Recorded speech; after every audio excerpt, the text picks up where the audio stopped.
ফাহিম ফুলের তোড়া হাতে একটা রেস্টুরেন্টে প্রবেশ করে। এ সময় একটা ফ্রেন্ড সার্কেল গ্রুপের কনভারসেশন শোনা যায়, যে দৃশ্যটা আমাদের দেখানো হয় না। ফাহিম অবাক দৃষ্টিতে সেদিকে তাকিয়েছিল। কথাগুলো ছিল এমন: মর্তুজা অর্থিকে হাঁটু গেড়ে প্রপোজ করতে চাইছে। আশেপাশের ফ্রেন্ডসরা তাকে উৎসাহ দিচ্ছে। অর্থি প্রপোজাল অ্যাকসেপ্ট করতে দ্বিধাবোধ করছে।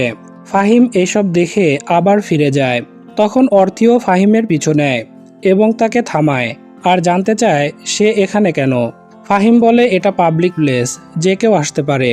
অর্থি বলে গত 5 মাস গায়েব থেকে আজ আমার বার্থডের দিনে হাতে ফুল নিয়ে এখানে আসা তো কোইন্সিডেন্স হতে পারে না। ফাহিম অর্থির প্রশ্নের জবাব না দিয়ে জানতে চায় ছেলেটা কে ছিল। অর্থি হাতের রিং দেখিয়ে বলে তাদের এঙ্গেজড হলো। ফাহিম তাকে কংগ্রাচুলেট জানিয়ে চলে যাচ্ছিল। অর্থি রাগ দেখিয়ে জানতে চায় সে এতদিন কই ছিল। ফাহিম বলে সেটার জেনে কি লাভ, তুমি তো মুভ অন করেই ফেলছো। ফাহিম চলে যায়। অর্থির এই বিশেষ দিনটা এলোমেলো হয়ে যায়। এদিকে মর্তুজা তাকে খুঁজতে খুঁজতে চলে আসে। এরপর খাবার টেবিলে বসে অর্থির বান্ধবীরা মর্তুজার প্রপোজালের ছবি সোশ্যাল মিডিয়াতে আপলোড দিতে চায়। তখন অর্থি রিলেটিভদের না জানানোর অজুহাত দেখিয়ে এখনই ছবি আপলোড দিতে বারণ করে। এরপর মর্তুজা চাইছিল অর্থিকে বাসা অবধি দিয়ে আসতে, কিন্তু অর্থি না করে।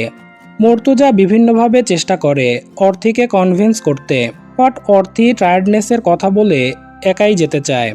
অর্থি একাই বাসায় যাচ্ছিল আর উদাস মনে বাইরে তাকিয়েছিল। তখন তার অতীতের একদিনের কথা মনে পড়ে। অর্থি সিএনজি নিয়ে যাচ্ছিল আর ফাহিম ফুটপাত দিয়ে হাঁটছিল। অর্থি সিএনজি থামিয়ে ফাহিমকে তুলে নেয় আর জানতে চায় ফাহিম কেন তাকে ফলো করছে। ফাহিমও বলে আমি তোমাকে ফলো করতেছি নাকি তুমি আমাকে অ্যাভয়েড করতেছো। আর শোনো, ট্রিপে আমাদের মধ্যে যা হইছে সব মিউচুয়ালি হইছে। এ সময় সিএনজি স্টার্ট হচ্ছিল না। তখন দুজন হাঁটা শুরু করে। অর্থি বলে শোনো, স্টাডি ট্যুরে যা হইছে ভুলে যাও, আই ওয়াজ ড্রাঙ্ক। ফাহিম বলে ইউ কিসড মি, এমনি কিভাবে ভুলে যাব। অর্থি বলে আমি কিছু করি নাই, তুমি শুরু করছো, আমি জাস্ট পার্টিসিপেট করছি। আর যা হইছে হইছে। এখন অর্থি কোনো রিলেশনে যেতে চায় না। ফাহিম বলে যে আমার মনে হয় আমাদের মধ্যে কোনো কানেকশন আছে, যেটা আমি ফিল করি। কিছুদিন গেলে তুমিও ফিল করতে পারবা। অর্থি ফাহিমের কথায় অবাক হচ্ছিল। ফাহিম বলে আমি তো তোমাকে কোনো কমিটমেন্টে যেতে বলি নাই, আমরা চেষ্টা করি, যদি ভালো না লাগে তাইলে বাদ, যে যার রাস্তায়। অর্থি সাথে সাথেই রাজি হয় আর বলে তার কিছু শর্ত আছে। ফাহিম এক পা উঁচু করে বলে সে রাজি, মানে সে এক পায়ে রাজি। ফাহিম বলতে থাকে যে আমি তো ভাবছি তুমি রাজি হবা না, কিন্তু তুমি যে এত সহজে রাজি হবা তা তো ভাবি নাই। এই দেখো, তোমাকে পটানোর জন্য তোমার ছবিও এঁকে আনছিলাম। অর্থি এবার ভীষণ রেগে যায় আর একটা সিএনজি ডাক দেয়। ফাহিমের হাত থেকে ছবিটা নিয়ে সিএনজিতে উঠে পড়ে। দৃশ্য আবার বর্তমানে আসে। অর্থি তার হাতের রিংটা দেখে ভাবতে থাকে হারিয়ে যাওয়া ফাহিম আবার ফিরে এসেছে। সে কি করবে বোঝে না। এরপর রিংটা খুলে ব্যাগে রাখে। অর্থি বাসায় আসে। তার মা বের হচ্ছিল এবং সে রিংটা দেখতে চায়। অর্থি ব্যাগ থেকে বের করে রিংটা দেখায়। তখন তার মা আবার রিংটা তার হাতে পরিয়ে দেয় আর বলে যে হসপিটাল থেকে ইমার্জেন্সি কল আসছে, তাই যেতে হচ্ছে। পরদিন অর্থি অফিসে যায় এবং একটা মিটিংয়ে জয়েন করে। তখন তাকে সমচা নাস্তা দেয়া হয়। তখন অর্থির একদিনের কথা মনে পড়ে, যেদিন অর্থির খুব মন খারাপ ছিল। ফাহিম এক প্লেট বোম্বাই মরিচের ঝাল সমোসা নিয়ে আসে। অর্থির আরও রাগ ওঠে আর বলে যে একটু পর আমার এক্সাম, আমার রিভিশন দেওয়া উচিত, আর আমি এখানে বসে তোমার সাথে সমোসা খাচ্ছি। ফাহিম বলে এক্সামের আগে রিভিশন না, রিল্যাক্স দরকার। দুজন তাদের সুন্দর স্বপ্নগুলো শেয়ার করে। দৃশ্য বর্তমানে আসে। মিটিং শেষ, সবাই চলে যায়। মর্তুজা এবার তার বাবা মাকে অর্থির বাসায় পাঠাতে চায়। অর্থি বলে সে তার বাবা মার সাথে কথা বলে জানাবে। বাইরে এসে অর্থি ফাহিমকে কল দেয়, কিন্তু ফাহিমের ফোন অফ। একদিন ভার্সিটিতে অর্থি আর ফাহিম ক্লাসের বাইরে কথা বলছিল। তখন পাশেই কারো শব্দ পেয়ে দুজন আড়ালে লুকায়, আর তখন তারা ঠোঁটে ঠোঁট ছুঁয়ে দেয়। অর্থি ড্রাইভ করছিল।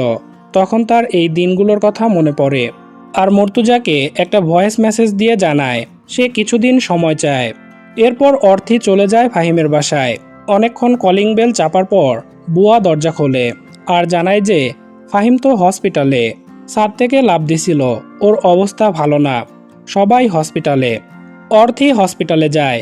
তার সামনে দিয়েই ফাহিমকে আইসিইউতে নেওয়া হয়। অর্থির মা ফাহিমের ট্রিটমেন্ট করছে। গতকাল যে সে ইমার্জেন্সি হসপিটালে আসলো সেটা ফাহিমের জন্যেই। অর্থিকে দেখে ফাহিমের বন্ধু সজীব এগিয়ে আসে আর জানায় ফাহিমের অবস্থা ভালো না, লাইফ সাপোর্টে আছে। 6 তলার উপর থেকে পড়ছে।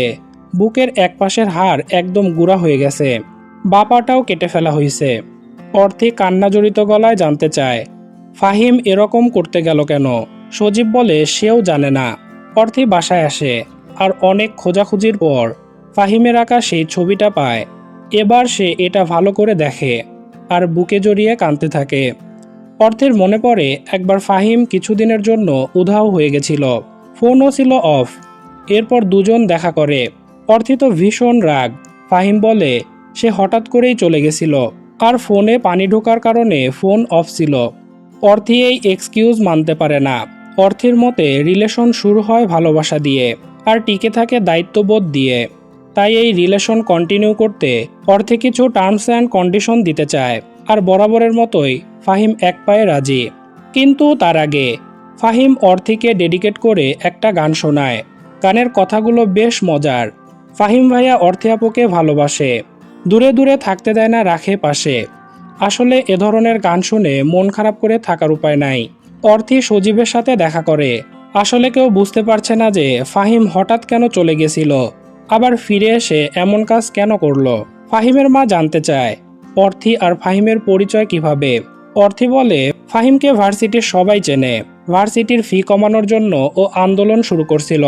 এরপর ওকে 2 সেমিস্টারের জন্য সাসপেন্ড করা হয়। অর্থি আবার সজীবের সাথে দেখা করে। জানতে চায় ঘটনার দিন বাসায় কে কে ছিল। সজীব বলে ফাহিম তো ফ্ল্যাটে একা থাকতো, ওই টাইমে হয়তো কাজের লোক ছিল। ওর মা তো ওই বাসাতে থাকে না। বিয়ের পর সে হাজবেন্ডের সাথে থাকে। এ সময় অর্থই জানতে পারে ফাহিমের মায়ের এটা সেকেন্ড ম্যারেজ। পরদিন সকালে বাইরে একটা বিড়াল ডাকছিল। অর্থির মনে পড়ে একদিন ফাহিম তার জন্য একটা বিড়ালের বাচ্চা নিয়ে আসে। অর্থি খুব খুশি হয় আর বলে নিশ্চয়ই ওর মা ওকে খুঁজতেছে। ফাহিম বলে আচ্ছা, আমি যদি কখনো হারিয়ে যাই তুমি কি করবা? অর্থি বলে তুমি তো বিড়ালের বাচ্চা না, হারাবা কেমনে? তারপরও হারালে আমি তোমাকে খুঁজে বের করব। অর্থিও জানতে চায় সে হারালে ফাহিম কি করবে। ফাহিম বলে সে অর্থিকে হারাতেই দিবে না, এইভাবে ধরে রাখবে। অর্থি মর্তুজার সাথে দেখা করে আর বলে অর্থির মনে হচ্ছে সব কিছুতে খুব তাড়াহুড়া হচ্ছে, তার একটু সময় দরকার। মর্তুজা অর্থির মতামতকে সম্মান জানায়। অর্থি হসপিটালে যায়। সেখানে অর্থি ও ফাহিমের মা আর ফাহিমের ফুপু ছিল। ফাহিমের ফুপু ফোনে কাউকে ফাহিমের অবস্থার কথা বলছিল, যেটা আসলে শোনার মতো না। অর্থিও সহ্য করতে পারছিল না। অর্থি ফাহিমের ফুপিকে জিজ্ঞেস করে আপনি কি সুইডেন থাকেন? ফাহিমও কি সুইডেন ছিল?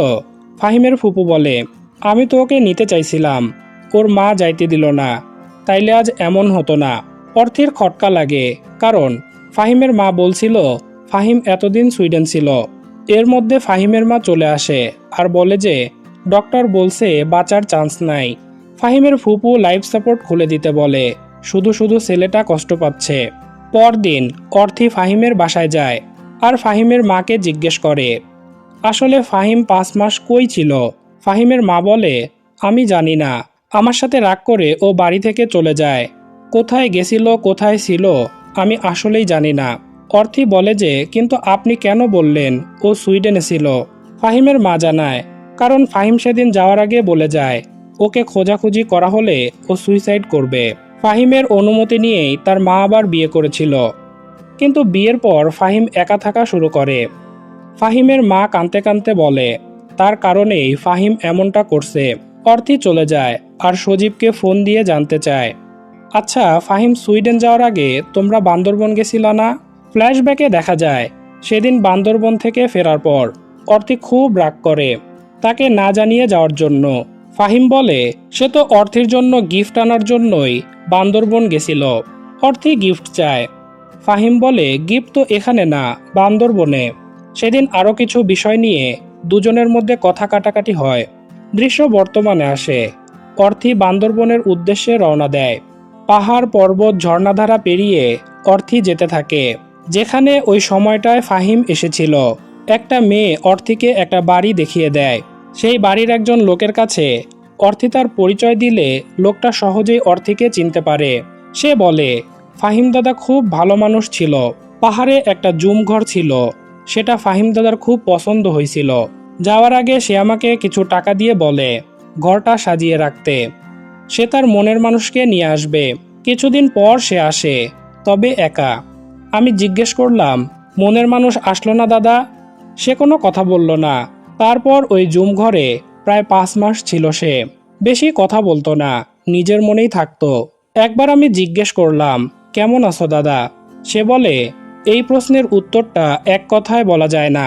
আর এত কথা শোনার ধৈর্য কারো নাই। কয়েকদিন আগে তো আপনার জন্মদিন গেল, তাই না? ফাহিম দাদা তো আপনার জন্যই ঢাকা গেল।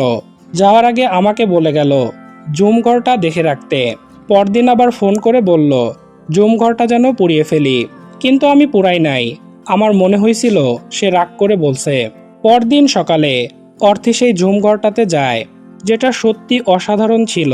সেখানে ছিল ফাহিমের পড়ার বই। জানালা দিয়ে পাহাড় দেখা যেত। একটু বারান্দাও ছিল, যেখানে দাঁড়ালে পাহাড়গুলোকে খুব ছোট মনে হতো। অর্থি ঝুমঘরটা পুড়িয়ে দেয়, কারণ সে তো আসলেই ফাহিমকে বুঝতে পারেনি। সে তো এই ঝুমঘরের যোগ্য না। ফাহিম আর বেঁচে নেই। ফাহিমের মা বলে, যদি আমি ফাহিমকে আরেকটু বোঝার চেষ্টা করতাম তাহলে হয়তো এমন হতো না। অর্থি কাঁদতে কাঁদতে বলে, না, আমি যদি ফাহিমকে একটু বুঝতাম তাহলে এমন হতো না। যেদিন ফাহিম বাসা থেকে বের হয় ওই দিন দুপুরে আমার সাথে খুব বাজে রকমের একটা ঝগড়া হয়। গত 5 মাস ফাহিম বান্দরবন ছিল। আমার বার্থডেতে ও ঢাকা আসে, কিন্তু এসে দেখে আমার এক কলিগ আমাকে প্রপোজ করছে, আর আমি সেটা অ্যাকসেপ্ট করি। ফাহিমের মা বলে, তুমি এই কথাটা কাউকে বলো না। ফাহিমের ছেলেবেলা কেটেছে ওর বাবার জন্য অপেক্ষা করে। এখন তুমি বলছো ও তোমার জন্য সুইসাইড করছে। তাহলে ওর জীবনে আমি কোথায়? আমি ওর মৃত্যুর জন্য দায়ী থাকতে চাই, আর তুমি কোনোদিন আমার সামনে এসো না। অর্থি চলে যায়। মর্তুজাকে রিংটা ফেরত দেয়। আমি যদি ফাহিমকে আরেকটু বোঝার চেষ্টা করতাম। বুঝতে পারা খুবই কঠিন কাজ। আসলে সবাই ভাবে আমি তাকে বুঝে গেছি, আমি তাকে বুঝি, কিন্তু আসলে না। বোঝাটা এতটাও সহজ না। সম্পর্কে একজনকে আরেকজনের বোঝাটা খুবই গুরুত্বপূর্ণ। সে কি চায়, কেন আসলে এমন করছে, সেটা বোঝার জন্য সময় নিতে হয়। হুটহাট করে কোনো কিছুই বোঝা সম্ভব নয়। তো বন্ধুরা, কেমন ছিল ফাহিম অর্থির গল্প? কমেন্ট করে জানাতে ভুলবেন না। আজ বিদায় নিচ্ছি। আল্লাহ হাফেজ।